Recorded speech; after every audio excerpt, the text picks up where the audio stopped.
I cannot be the only person who remembers the 2008 episode of The Oprah Winfrey Show in which the cast of The Mary Tyler Moore Show reunited on meticulous recreations of the sitcom's original set. I was in high school at the time and hadn't seen an episode of the sitcom before, but Oprah was part of my after-school routine, so I watched it. Oprah loved that show. Loved it. And because Oprah loved it, I at least had to check it out for myself. I did, and like millions of women in the 1970s, I came to love Phyllis Lindstrom. I'd known who Cloris Leachman was before that, but Phyllis was the first time I'd really spent time with her as a performer. I don't think I knew at the time, though, that Phyllis only scratches the surface of her enormous talent. An Oscar winner and, until Ms. Louis Dreyfus tied her in 2017, the record holder for most Emmy wins of any performer with 8. To tell the story of Leachman's career is to tour through some of the 20th century's most fascinating movements and meet some of its greatest characters. There's that time Marlon Brando asked her out on a date, that time she co-starred in Shakespeare with Katharine Hepburn, and of course the time that Tallulah Bankhead drunkenly informed her that her name sounds like Clorox Bleachman. Hell, there's even...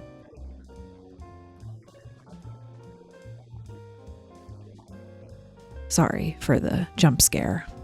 So today we'll take that tour through Cloris Leachman's career in an attempt to reveal just how thrilling, diverse, and absolutely hilarious her body of work is. Before we get started, I want to thank Mubi for sponsoring this video. Mubi is a curated streaming service dedicated to elevating great cinema from all around the globe. Stick around to the end of this video to learn more about what they offer and get a whole month free at mubi.com/BeKindRewind. Cloris Leachman was born and raised in Des Moines, Iowa. She attended Northwestern but dropped out in her sophomore year after she won the school's Most Distinguished Actress Award and couldn't see any more reason to stay. A friend, unbeknownst to her, submitted her picture for a beauty contest, and she emerged Miss Chicago, eventually competing for Miss America in 1946. She didn't win the crown, but took her winnings as a finalist and headed to New York City.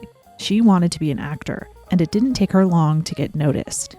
First year after I got there at the end of 46 in August of that hot day.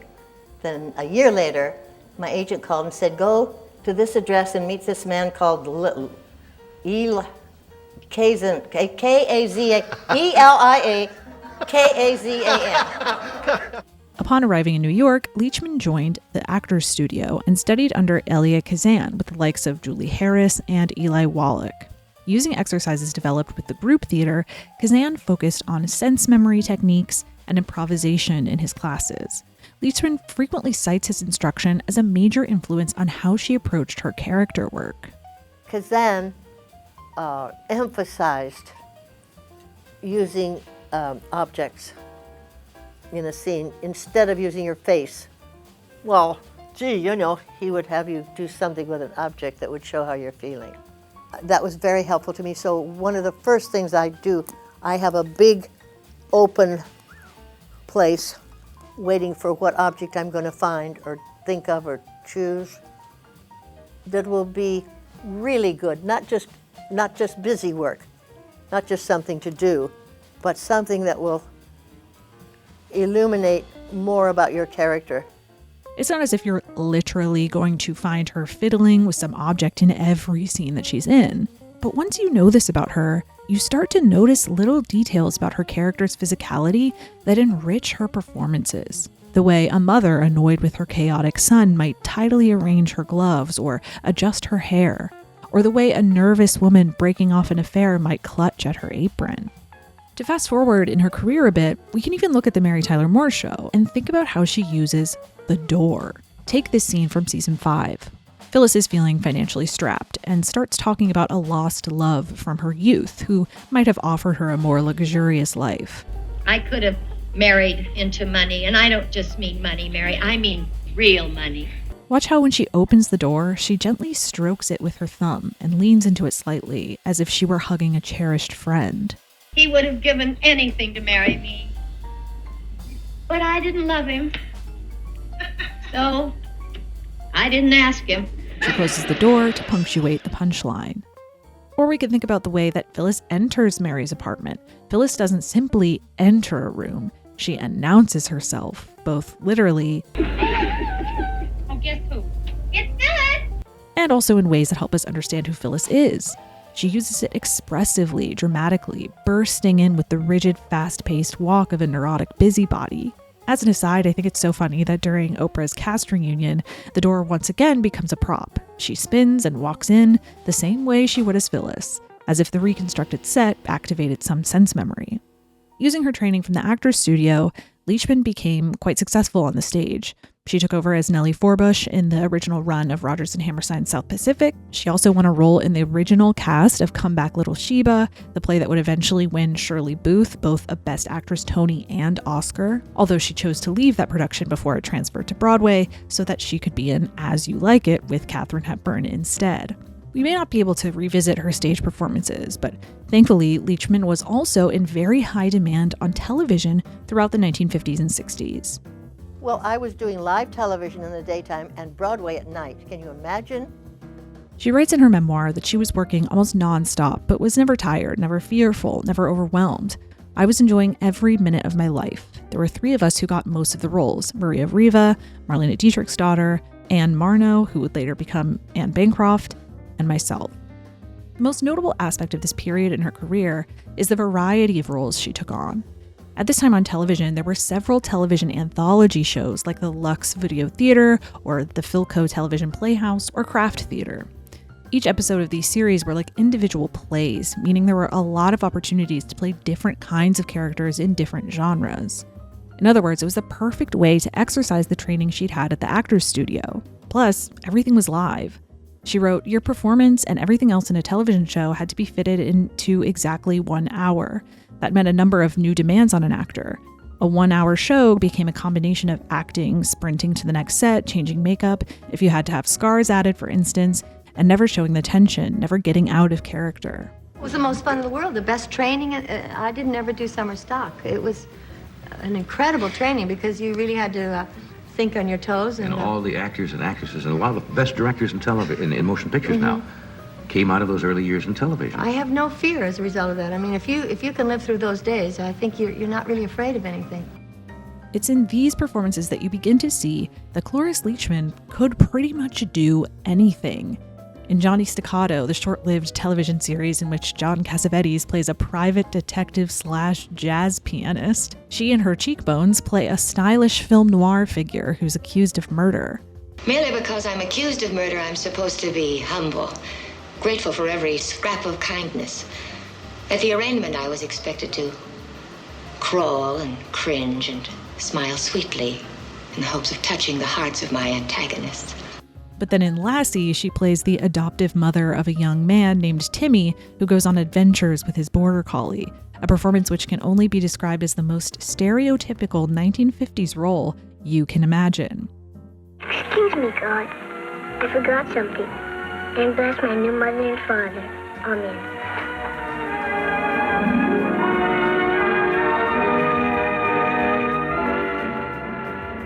But then on the Big Valley, she's a jaded saloon singer. Oh, I'm Fake Kelly, by the way. Heath Berkeley. Why didn't you leave with the others? Well, I was probably too drunk to hear him. And then on the new Loretta Young show, she's a kind of home intruder who maniacally laughs at everything. So by 1970, Cloris Leachman was well known to television and Broadway producers and had been in the business for 2 decades. But she was by no means a star. She'd only been a regular cast member on Lassie, and otherwise had only appeared on television in a guest capacity. She was in a couple of films, but usually not for more than a few minutes of screen time. Blink and you'll miss it scenes like this one in Butch Cassidy and the Sundance Kid, where she plays a sex worker, or this one in WUSA as Joanne Woodward's roommate. 1970, however, would kick off a decade that showcases one of the most diverse and impressive streaks one can imagine. 1970 also marks the arrival of Phyllis. It's new on CBS. We've got it all together. We've got it all together this fall with the Mary Tyler Moore Show. The Mary Tyler Moore Show follows Mary Richards, the associate producer of the 6 o'clock news at WJM in Minneapolis, Minnesota. Mary lives in a studio apartment above Phyllis Lindstrom, the aforementioned neurotic busybody who manages the building with her never-pictured husband, Lars. When it came to casting Phyllis, it sounds insane to say now, But the producers of The Mary Tyler Moore Show were not convinced that Cloris Leachman was right for the job because they weren't sure she could be funny. That's right, for all the diversity of Leachman's performances on television, she hadn't done a ton of comedy before, and nothing about Shakespeare or Butch Cassidy or Lassie convinced them that she could get the job done. Thankfully, the show's casting director, Ethel Wynant, knew her longtime personal friend, Cloris Leachman, would be perfect for the role, and the producers were willing to hear her out. Things didn't start off well. Leachman arrived a half hour late to her audition. That'll happen when you're a working mom of 5 kids. But she had a plan. She writes in her memoir, "I'd heard that Jim Brooks, the co-creator of the show, thought I was a fine dramatic actress, but had serious doubts that I could be the zany, self-oriented Phyllis they were looking for. So instead of exchanging greetings with the group, I said, 'Which one's Jim?' Jim Brooks pleasantly raised his hand. I walked over to him and sat on his lap and gave him a reassuring hug. That started everybody laughing. I stayed on Jim's lap for the whole interview, answering questions, being raucous, in all ways showing that I could be even nuttier than the Phyllis they had in mind. The laughter was nonstop. Jim laughed harder every time I turned and gave him a sexy look. The reason I'd come was to read the part for them. We didn't bother. The role was mine." So much of who Phyllis became on the show was influenced by Leachman's interpretation of the character. Together with the writers, she took a woman written with broad strokes and gave her the most specific idiosyncrasies. She's judgmental, a perfectionist who seemingly only accepts mediocrity from her own husband. She's a proud, protective mother. In fact, she's proud of everything, flaunting her clothes and refined tastes, but is easily thrown into crisis the moment she confronts any slight inconvenience. Everything she says is deeply serious. She has no awareness whatsoever that she might sound slightly ridiculous or far-fetched. Phyllis, when I first read the script, said was neurotic. Well, I don't know. It didn't seem like there's a lot of humor in that or something. But anyway, eventually it turned out, I think, that I was the sure, firm touch on the wrong note. Confident, proud of all the things that you shouldn't be proud of. It developed, and they take from you, and you take from them, and you get clues, and you don't know yourself till kind of do more than one show, and you see how you react, and then you learn more and more who you are. Here's a perfect example. In season 4, episode 1, Mary's boss, Lou, is worried that he's embarrassed himself after he and his wife fight at a party. Mary tries to comfort him. "No one even noticed," she says. I mean, we always think people are aware of things because we're so very aware ourselves, and they're not. Really? Really. Oh, boy, that's good. I was really worried about that. He seems reassured, at least until Phyllis arrives. I really admire you for having the nerve to stay here after that humiliating experience. Sure touch, wrong note. The Mary Tyler Moore Show was a big, consistent platform for Leachman, but she wanted to maintain her flexibility. If you've seen the show, you might have noticed that she's always credited as a special guest star, despite the fact that in the first few seasons at least, she was in almost every single episode. This was intentional. According to Jennifer Keishin's book on the series, Leachman refused to sign a long-term contract, agreeing only to do an episode-by-episode deal. She wanted the freedom to do more films or television movies should the opportunity arise. And a big one did. I came back for the next season of the Mary Tyler Moore Show and told them that I'd done this film in Texas. I told them a little bit about it, and that was the end of that. Didn't even think about it. Until I got a call that I'd been nominated for an Oscar. Can you imagine? Based on the novel by Larry McMurtry, The Last Picture Show tells the story of Sonny Crawford, a young man growing up in the decaying town of Anarene, Texas in the 1950s. Sonny and his friends are coming of age, fumbling through awkward sexual encounters and trying to find a meaning in a desolate place with few opportunities. One day, Sonny's football coach asks him if he could drive his wife to a doctor's appointment. He does and discovers that the wife, Ruth Popper, is a depressed, neglected woman. Before long, the two strike up an affair, only for Sonny to abruptly end the relationship when the local hottie, JC, seeks his attention. Director Peter Bogdanovich explained in a documentary about The Last Picture Show, "We were having a hard time figuring out who to have play the 3 older women who were all in their mid-30s. And Bob Rafelson was one of the producers on the picture. And I said, "Bob, I'm having trouble with these older women." And he gave me a list. He made out a list of about 20 older women. And on the list were about 20 people, including Cloris, Ellen Burstyn, and Eileen Brennan. So we saw all 20 people. Ellen Burstyn was initially offered the role of Ruth Popper, but told Bogdanovich that she actually preferred the role of JC's mother. Cloris says in her memoir that she didn't audition for the role, but that she read the script and accepted it, though Bogdanovich claims Cloris came in and she just gave a wonderful reading for the coach's wife. Regardless, the role of Ruth Popper went to Cloris Leachman, and holy shit, did she kill it. The performance is mostly remembered for this scene, which, spoiler alert, happens at the end of the film. Sonny struggles coping with recent losses and returns to Ruth despite having completely ignored her since hooking up with JC. Ruth is furious about his return at first, but seeing the pain in Sonny's expression, decides to comfort him, regardless of his brazen betrayal. Leachman's performance is stunning. Her monologue is ferociously delivered, but we see her barriers melt away without her having to say anything at all. The audience understands this woman's suffering and her need for human connection. On television, Cloris was rarely filmed in lingering close-ups like this. In that context, what makes this performance particularly incredible is that it's so static. She doesn't need action or physicality to buttress her performance. She really can do it just all with her face. And what's even more remarkable is that what you see in the film is the first and only take they filmed. I thought it was pretty much a first rehearsal on film. And he said, cut, print. And I said, wait a minute, I can do this better. He said, no. I said, no, please. I begged him if I could do it better. He said, no, that's fine.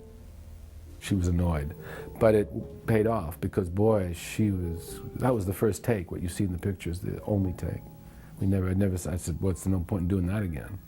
The Last Picture Show performed really well at the box office and received enormous critical acclaim. Vincent Canby wrote in the New York Times, "The Last Picture Show is so good that in 1971, everything about it looks absolutely original, and that it illuminated a good deal more of one segment of the American experience than any other American film in recent memory." Cloris, too, received critical praise with such desperate longing that she gives the character a new, biting edge. By the way, if you want to know more about the production history of The Last Picture Show, I highly recommend that you listen to the Polly Platt season of You Must Remember This, which talks about not only how the film was made, but also other stuff. Anyway, Cloris earned a Best Supporting Actress Academy Award nomination. Nominated alongside her were Anne Margaret in Carnal Knowledge, Margaret Leighton in The Go-Between, Barbara Harris in Who is Harry Kellerman and Why is he saying those terrible things about me, and finally her co-star Ellen Burstyn in The Last Picture Show. Judging by the coverage I read from this time, Leachman's win was far from guaranteed. In fact, few nominees that year seemed like shoo-ins. Anne Margaret's excellent turn in Carnal Knowledge as Bobby, a woman who falls into a deep depression as her relationship falls apart, was a stark contrast to the happy-go-lucky pop ingenue she'd become famous for playing, and she won a Golden Globe for it. Burstyn took home the New York Critics Circle Award, which, as the New York Times reported, was a contest largely between Burstyn and Cloris Leachman. Because Burstyn and Leachman were starring in the same film, some journalists wondered if they could conceivably cancel each other out in the final balloting, while others professed they weren't too concerned but still posed the question, which won? Their guess, Ellen Burstyn. The reporting I had access to didn't give a very clear picture about why exactly one might choose one or the other beyond personal preference. Burstyn and Leachman actually had pretty similar narratives, rising out of the actors' studio, making their way through the 1950s and 60s on stage and television, before finally earning national recognition for The Last Picture Show. What Burstyn didn't have, though, was a sitcom beaming her image into households across America on a weekly basis. To get a sense of how important that might have been in this moment, it's helpful to really break down the timeline of events. The first season of The Mary Tyler Moore Show premiered on September 19, 1970. It might be a surprise to learn that during its first season, it didn't do very well, at least in the ratings. Critically and within the industry, though, it was much more popular. So in May 1971, it earned 8 Emmy nominations and won 4. According to Cation, these wins sparked curiosity from larger audiences. So when the show's second season premiered in September 1971, the show's popularity exploded, rising from number 22 to number 10 in the Nielsen ratings charts. the next month, on October 17th, 1971, The Last Picture Show premiered. Season 2 ran until March 1972, the nominees were announced in February, and the Oscars occurred on April 10th, 1972. In other words, you have Cloris Leachman beautifully performing diametrically opposed roles in what would become the 10th most popular show on television and the 8th highest grossing film of the year. Inevitably, the press connected the two of them, often announcing her nomination with some version of, "You probably know her as Phyllis." Ruth was a radical departure from her role as the kooky neighbor in the Mary Tyler Moore television series. I've talked in the past about how television wasn't exactly a prestige medium at the time, unfairly maligned as being inferior to film. But a win wouldn't necessarily be unheard of. Another paper said she was following in the footsteps of Goldie Hawn, who, after featuring on the show Laugh-In, won a Best Supporting Actress Oscar for her performance in Cactus Flower. Most importantly, though, I think it's worth mentioning that the Mary Tyler Moore Show and The Last Picture Show weren't just like any old entertainment. They were discussed as and marketed as something unique and symbolic of a changing culture. From the moment it premiered on CBS, the Mary Tyler Moore Show was billed as an accessible but trailblazing effort at depicting the modern woman. It laid to rest the myth that audiences would not accept a situation comedy involving a woman unless she was married and burned dinner at least one night a week. Upon the series' conclusion in 1977, Lance Morrow memorialized it this way in Time magazine. Mary Richards, Moore's character, gave a humanely plausible version of American women, some American women, in the early and mid-70s. She was single, independent, pursued her career, was interested in men, but not in an obsessive husband-trapping way. Many women in the audience felt happier with themselves because of her. In its gentle way, the show changed television's image of women. Then there's The Last Picture Show, which has subsequently cemented its place as one of the truly great films of the new Hollywood era, which Noel King describes as a brief window of opportunity running from the late 1960s to the early 1970s, when an adventurous new cinema emerged, linking the traditions of classical Hollywood genre filmmaking with the stylistic innovations of European art cinema. Described by Andrew Sarris as a cinema of alienation, anime, anarchy, and absurdism, this movement not only ushered in a new aesthetics, but also new values and a self-consciously auteur-driven cinema. Thomas Elaser continues, "They put aimless, depressive, or self-destructive characters on the screen, but the subject matter was often bold and unconventional, in settings that were strikingly beautiful even, especially in their unglamorous everydayness. A whole new America came into view."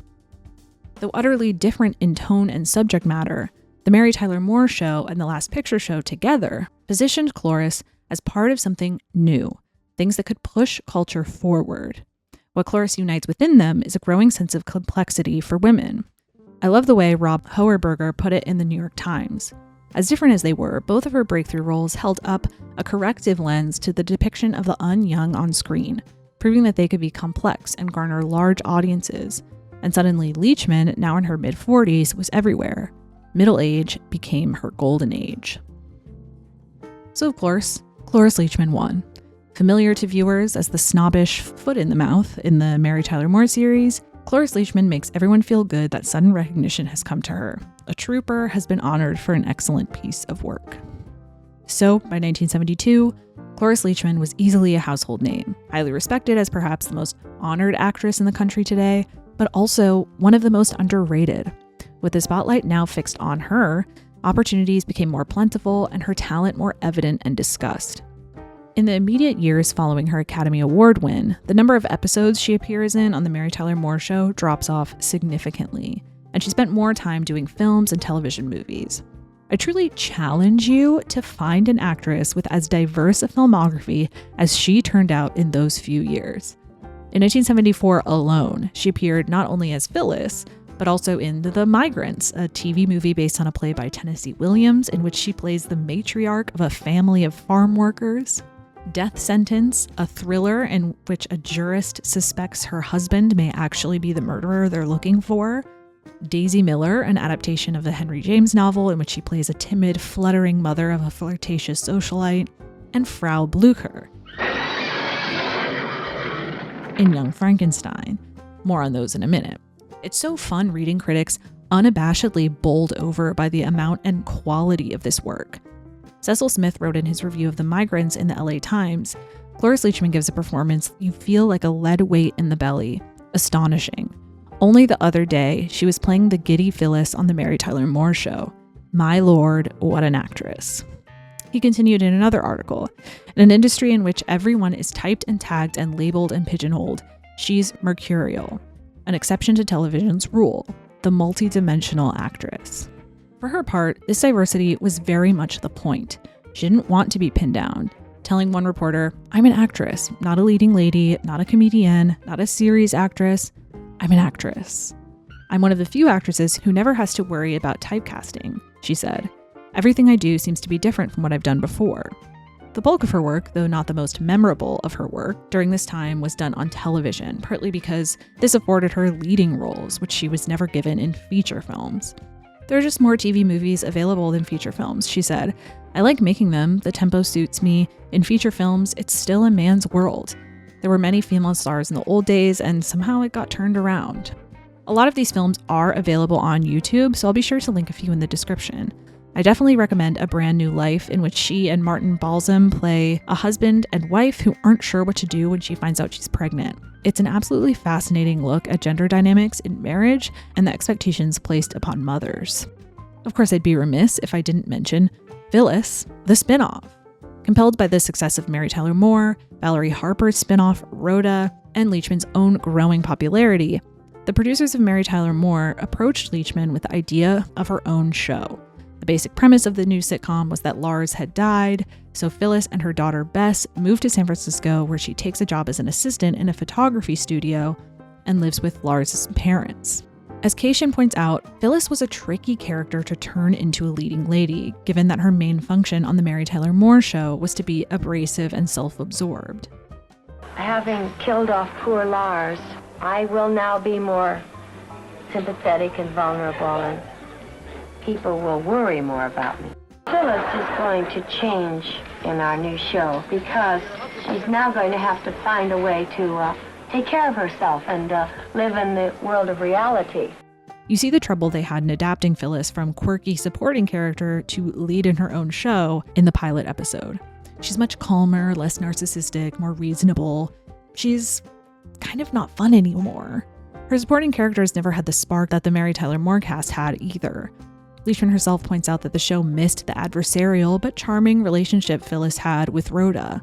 And things only got worse when 3 members of the cast died, 2 from old age, and Barbara Colby was murdered in a parking lot. Although the series premiered with high ratings, it never had the momentum to sustain them and ran for just 2 seasons from 1975 to 1977. Of course, as I mentioned, Leachman also continued making mainstream films.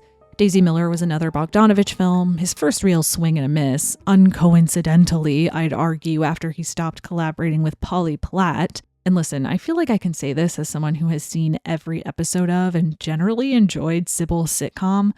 What a singularly terrible performance by Sybil Shepherd in this film.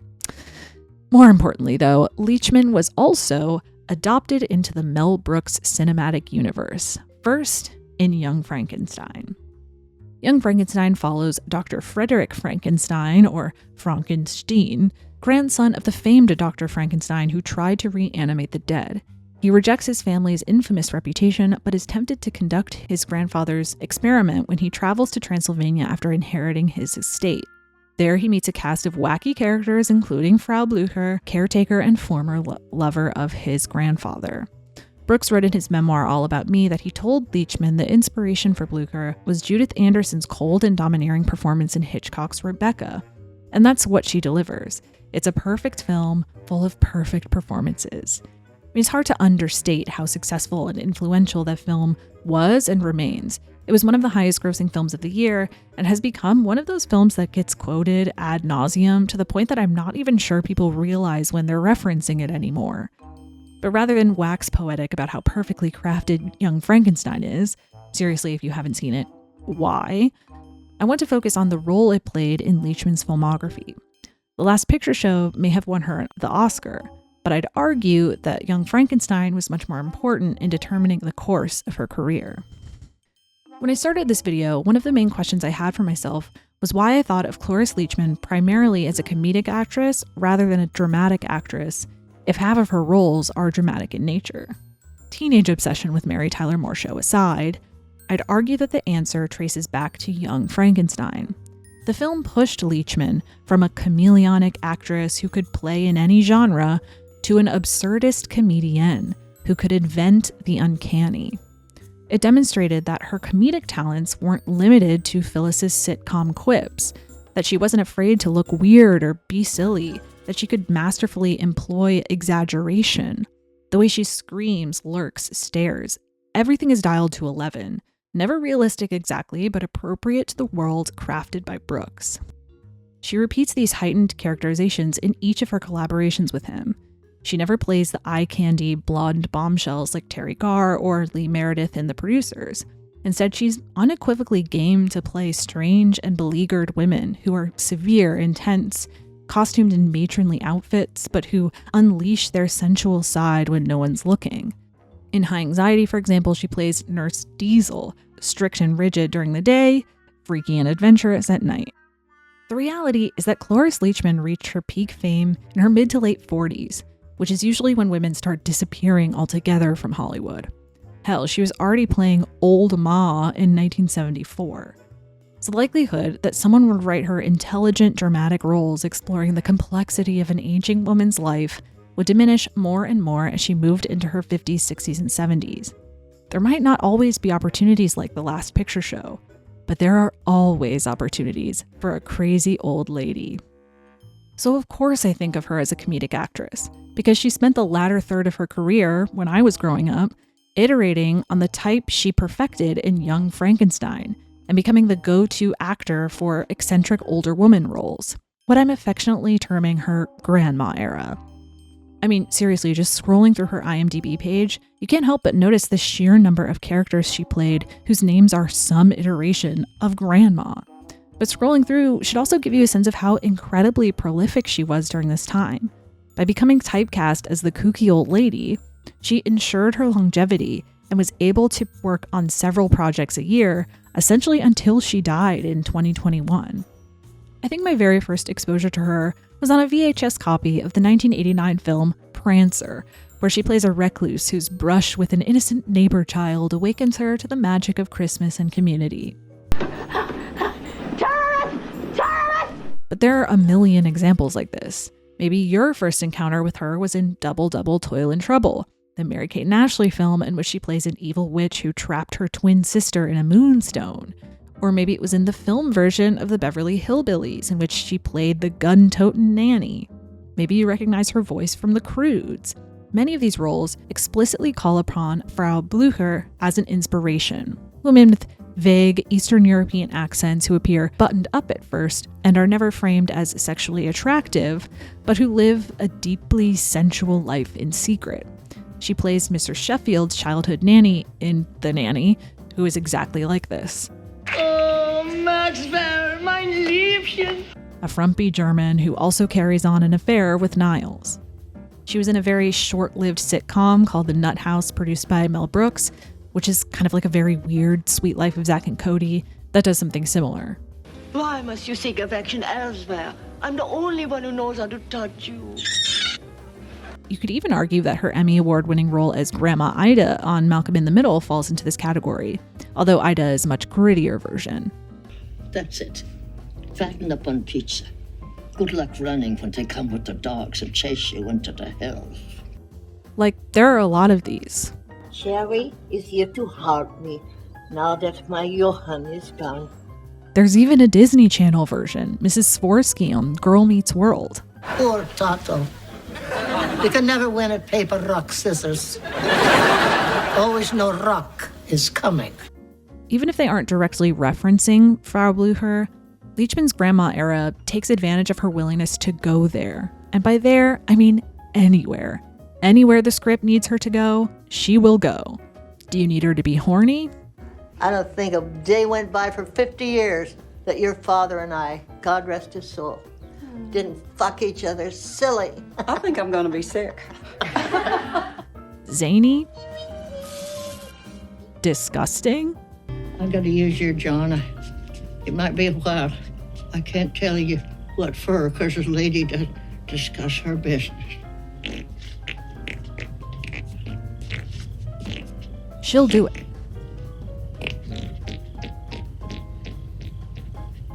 And on those notes, I think that's what I like so much about Cloris Leachman. She could do anything, and she was never afraid to try anything. I wish she could have been in more lead roles. I wish she could have done some book club cinema. I mean, damn, wouldn't it have been great if she'd have done something with Lily Tomlin that wasn't the Beverly Hillbillies? Still, I'm thankful that we have what we have, and that she can still keep us laughing after all of these years. Once again, I want to thank Mubi for sponsoring this video. Mubi is a curated streaming service dedicated to elevating great cinema from all around the globe. From iconic directors to emerging auteurs, there's always something new to discover. Now, I don't think I'm alone in my disillusionment with streaming services lately. Every day, it seems like there's a new story about them finding cheap workarounds so that they don't have to do the one thing they were created to do: help people discover great films. With Mubi, I know I'm not getting anything like that. When they say they love films, they actually mean it. Because Mubi is made for cinephiles by cinephiles, everything is curated and arranged with care, with not only a quick synopsis of each film, but also a take from a curatorial team explaining the film's significance, why they picked it, and why you might be interested in it. There are selections from around the world by directors who don't get enough or any attention on mainstream services. Mubi also has guest curators, and if I do say so myself, Hari Neff's selections are absolutely incredible. Neff says, "I love films about performers and the confrontation that happens between a person, a camera, or a stage of some kind." I assume if you're watching this channel, you probably agree. So great news, she's got you covered with a watch list including Safe, Velvet Goldmine, We Love a Todd Haynes double feature, The African Desperate, and Center Stage. Sorry, but you're not getting something like this anywhere else. I think if you're a cinephile, getting a Mubi subscription is truly one of the best things you can do, especially at a time when we're all thinking about the streamers we choose to support. Thankfully, you can get a whole month free at Mubi.com/BeKindRewind. A world of cinema can be at your fingertips. Get your month free at Mubi.com/BeKindRewind today.